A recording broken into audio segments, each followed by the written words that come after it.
product manager, and you've led your team of engineers, designers, and QA, and your product is out. The dashboard is saying clicks are up by 40%, and everyone is happy. And somebody just asked, so why are people not buying? And suddenly you realize that these clicks are not actually converting. The truth is that the dashboard did not lie exactly.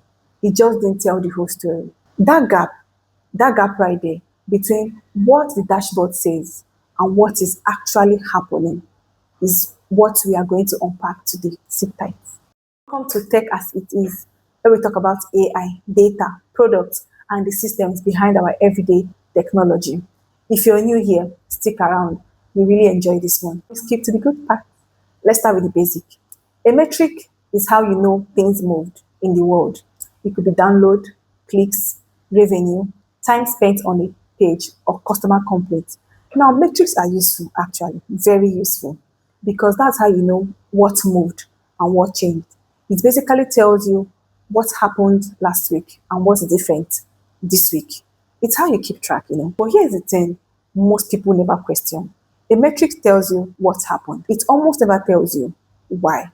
And in product decisions, even when making business decisions, the why is always important.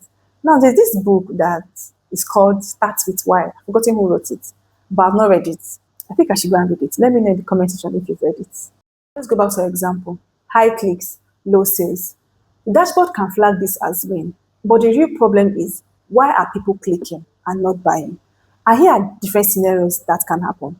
The pricing is wrong, the product page feels a little confusing, or a competitor is just trying to compare. For someone like me, once I hear of a new product, I like to, download or check out the site and click around. I am not necessarily buying, just trying to see what they could have done wrong or how good the UI is. This could be anybody at all, right? They are not necessarily buying, they're just trying to check out the new product.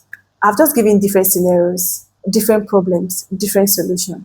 Always look at things differently. Don't just take what the matrix has given you and run with it. Always try to question. Now, this is where things go wrong. When a team sees high clicks, they can make decisions that feels good on paper and miss the entire problem. They can decide to up the ad budget, thinking high clicks mean interest, right? But that's wrong because getting people to land on a page that does not even convert, you have only made the problem worse without actually solving the problem. That is why when the numbers come in, we try to question them. Isn't a rare mistake. It can happen in startups, big corporations, even teams with smart people. It doesn't mean they are bad at their jobs. It just means that they did not go a step further. Always remember, number without context is noise with confidence. Numbers mean nothing without understanding the story behind it. You'll be wondering, so if the dashboard can't tell me why, where do I find my answers? Don't worry, I'll tell you. The first one is user research. I don't mean meeting every random person and asking them, why are you not using my product? No. From your data, you try to understand where are they hesitating? What could have gone wrong? The second one is user interview. Trying to know exactly what their pain points are and their goals and how your product can help them achieve that goal. The second one is system thinking. At what point in the system did they abandon the platform? Or why did they have a drop off at this point? You try to think things through. This is going a step further to give you a better view of what the numbers is already saying. So think of it as the human work behind the numbers. One alone is enough. Remember, numbers tells you what changed. User interview tells you what it means. And systems thinking helps you understand where the actual problem is.